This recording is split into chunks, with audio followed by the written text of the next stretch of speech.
Para o adventista do sétimo dia, tudo é mais difícil. Este foi o desabafo de um irmão. Eu tive que concordar com o irmão. Afinal, Jesus disse: estreita é a porta e apertado é o caminho. O irmão se referia às dificuldades que os guardadores do sábado encontram neste mundo. Eu conheço um irmão que era o melhor aluno de sua classe na faculdade e teve que trancar a faculdade porque a faculdade decidiu não disponibilizar horários alternativos para as aulas e provas que caíam no sábado. Mas o que mais me chamou a atenção foi o motivo apresentado pela faculdade. O motivo apresentado pela faculdade foi que os alunos, os colegas de classe, não queriam que este aluno tivesse os privilégios que tinha.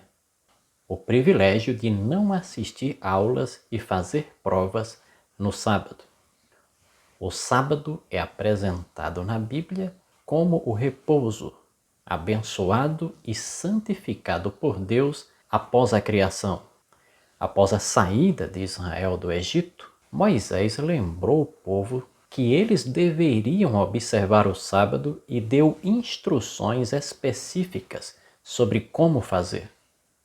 Quando Deus deu os 10 mandamentos, ele estabeleceu o sábado como o 4º mandamento de sua lei e justificou a escolha, o motivo pelo qual foi: porque Deus em 6 dias fez os céus e a terra, o mar e tudo o que neles há, e ao 7º dia descansou.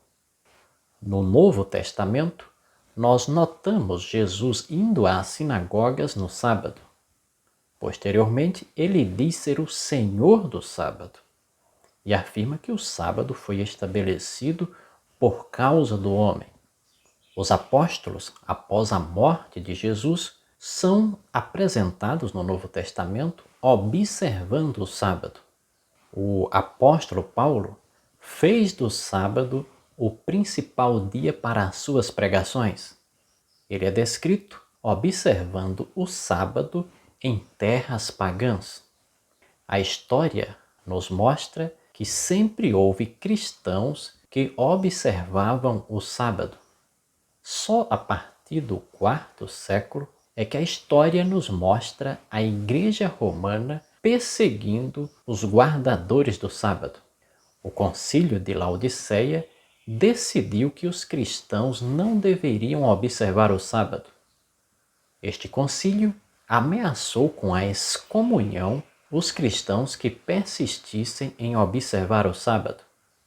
Inclusive, a decisão desse concílio é prova de que, depois de mais de 300 anos após a morte de Jesus, os cristãos continuavam observando o sábado. E isto não em Israel, mas em terras estrangeiras. A história nos mostra que o sábado foi observado pelas igrejas cristãs da Etiópia até o século XVII. Há relatos mostrando em diversas partes os cristãos observando o sábado após a morte dos apóstolos. Mas um fato muito marcante nós notamos na história da Inglaterra.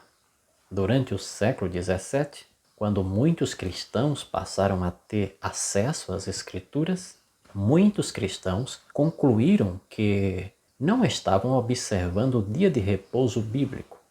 A Igreja da Inglaterra ensinava a observância do domingo. Os cristãos, ao ler a Bíblia Sagrada, entenderam que a Bíblia não ensinava essa doutrina. E por conta disso, várias congregações na Inglaterra passaram a observar o sábado. Um dos fatos curiosos ocorreu na Inglaterra quando o cristão autodidata Hamlet Jackson convenceu o pregador John Trask a observar o sábado.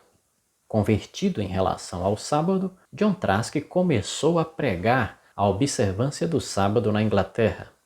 A mensagem pregada por John Trask, mexeu com o povo e com as autoridades. Como resultado, as autoridades decidiram que John Trask deveria ser preso e condenaram ele e sua esposa à prisão. Um ano depois, infelizmente, John Trask se retratou. Contudo, sua esposa, Dorothy Trask, permaneceu firme em sua decisão de observar o sábado. Por conta dessa decisão, ficou 25 anos na prisão.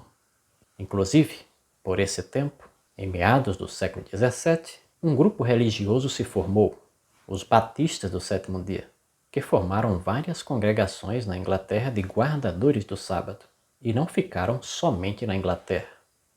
Levaram essa mensagem a outras terras, para além do Atlântico. E o sábado chegou também aos Estados Unidos por influência dos cristãos batistas do Sétimo Dia. Mas o que chamou a atenção foi que na Inglaterra a perseguição movida contra os guardadores do sábado não procedeu da Igreja Católica Romana, e sim da Igreja da Inglaterra, que era uma igreja de cristãos protestantes. Ou seja, temos um fato curioso. Notamos que na Inglaterra a perseguição aos cristãos guardadores do sábado partiu de protestantes e não de católicos. O que isto nos diz é que perseguição contra aqueles que guardam os mandamentos de Deus pode vir de várias fontes. Cristãos fiéis foram perseguidos por pagãos, por cristãos romanos e também por cristãos protestantes. Mas por que cristãos são capazes de perseguir outros cristãos que são fiéis aos mandamentos de Deus? A Bíblia nos dá uma pista e o porquê isto acontece. Apocalipse 12, verso 17, nos informa que o dragão, símbolo de Satanás, está irado contra aqueles que guardam os mandamentos de Deus e têm o testemunho de Jesus. Concluímos, a partir desse texto, que todas as vezes que uma pessoa se coloca do lado de Deus e decide ser leal aos mandamentos de Deus, o dragão fica irado. Isto quer dizer que quem observa os mandamentos de Deus, inclusive o quarto mandamento, o sábado, acaba tendo um inimigo implacável, o dragão. E se o dragão é inimigo de alguém, é porque esta pessoa tem a aprovação de Deus. Portanto, este é o momento de tomarmos uma decisão.